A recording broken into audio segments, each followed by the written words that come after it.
God enlighten the eyes of our hearts to know the hope to which Christ has called us. Amen. Amen. Please be seated. Let me ask you a question. What does rest look like to you? How do you go about it? How do you personally practice the art of rest? Maybe you're the vegetative kind of rester. Nothing is better to you than laying horizontally on the couch with your cell phone, maybe the TV on in the background, and simply letting your mind shut off for a while. Maybe you're the outdoorsy kind of rester. You leave the TV behind and go out into the mountains where you can truly unplug, be in nature. Or maybe you're the kind of rester that, try as I might, I simply cannot comprehend. The kind that fills leisure time with high-activity sports. Our rector Brandon's not here to defend himself, but I think a guy who spends his sabbatical training for a triathlon might fit that kind of category. Whatever particular way you go about resting, I'm betting that you, like me, find it easy to let busyness seep back into your moments of rest.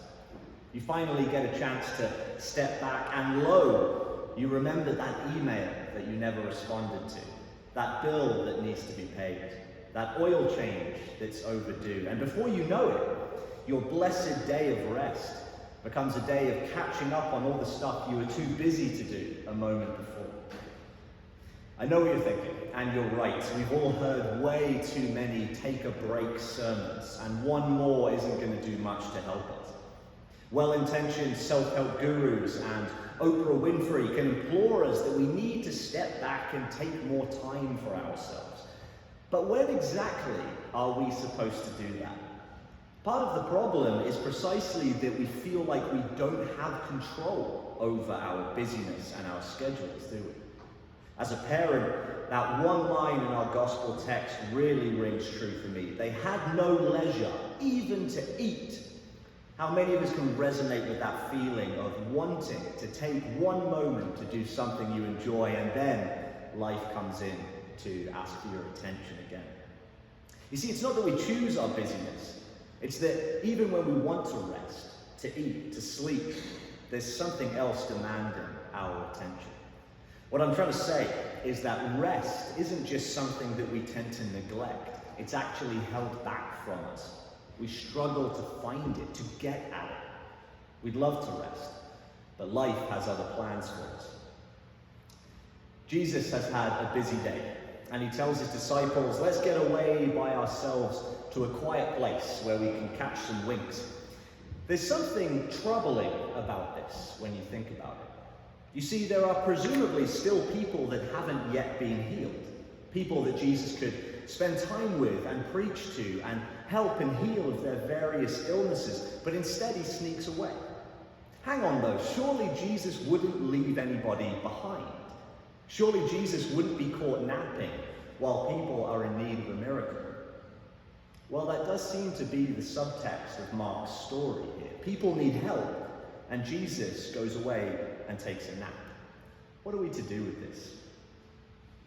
There's a trap we can fall into in the church as people of faith seeking to practice the love of God and the love of neighbor, in which we start to think that everything comes down to our best efforts.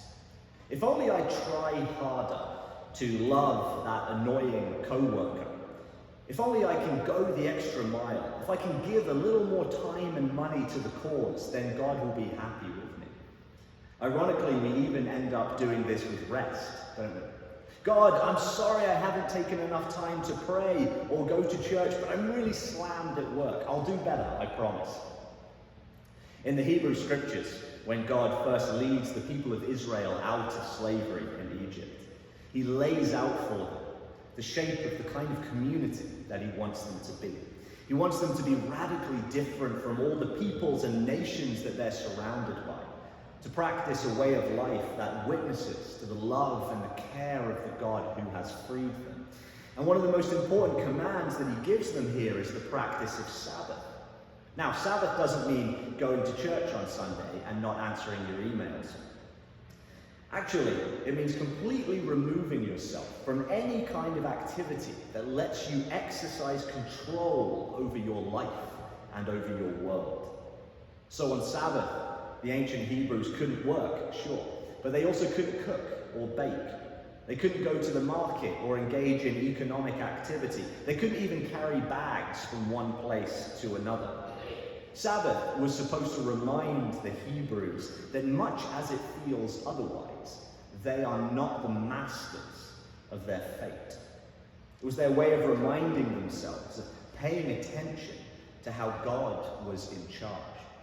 And God seemed to know that the single greatest threat to that was all the other stuff that demands our attention. The stuff that tells us, if you don't deal with this now, it's all going to go wrong.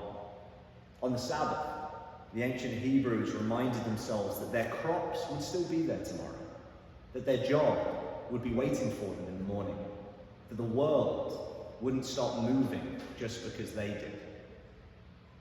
Now, as you know, Jesus has a penchant for upsetting religious authorities, and rarely does he upset them as often as he does over stuff concerning the Sabbath. They really get their feathers ruffled over how Jesus lets his disciples eat on the Sabbath and walk from one place to another, and especially how he heals people on the Sabbath. But somehow this practice of Sabbath rest is still deeply important to Christ. You see, we probably imagine in our culture that Jesus was busily rushing from one place to another because he just had so much to get done. So many people to heal, so many sermons to preach, so many tables to overturn.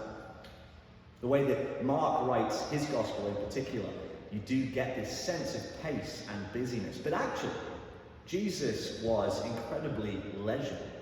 So much so that, as our reading today shows us, it's a little disturbing at times. The Gospels tell us that he was fond of a siesta, and that he spent inordinate amounts of time staying in particular places and homes just so that he could enjoy a meal and a conversation with people, but not doing much of any great significance. And of course, he invited his disciples to get away from the hustle and bustle of their ministry to a quiet place where they could rest. You see, in contrast to our best Christian instincts, it turns out that Jesus never told his disciples to burn themselves out in the pursuit of loving others and serving God. Instead, by inviting them to rest, he was recapturing and reimagining this ancient Sabbath practice, making it the heart and soul of the life that he was calling his disciples into, centering their mission and ministry in abiding, fruitful rest. Jesus was reminding his disciples that their best efforts and their hard graft, their early mornings and late nights, even when they're spent in service to Christ's mission, aren't good enough. And that's okay. Because what Christ invites them to give is not their best, but themselves. In the way of Christ, our significance and our value doesn't come down to us, and it doesn't come from us. We work alongside the natural outworking of God's grace in the world. We join with it, and we bring our unique gifts and passions and dreams to it. And together something beautiful is made. But it's God's work, and we're called to bring ourselves just as we are. I think in our burned out culture, few things are more radical than practicing the art of giving less than your best. Because only by refusing to base your worth on your busyness and your productivity and output can you truly begin to give yourself. Don't get me wrong, we never sell others short on love and service. Christ calls us to love others as he has loved us, to spend ourselves, and even as he says, to lay down our lives for those we serve. That's why when Christ does make it to the other side of the lake, he has compassion on the crowds because he sees them as sheep without a shepherd. But somehow, that work is in balance with this invitation to rest. The compulsion to exhaust yourself in loving service to others often comes out of a belief that it all comes down to you. that your worth and value is predicated on your busyness and the effort you put into it. Jesus unplugs and unwinds, not because he doesn't care, or because he's earned a break from the irritations of people and their problems. No, he rests because what he gives is himself, all of himself, just as he is. May you be freed of your best efforts and instead give to the world yourself, just as you are. Thanks be to God.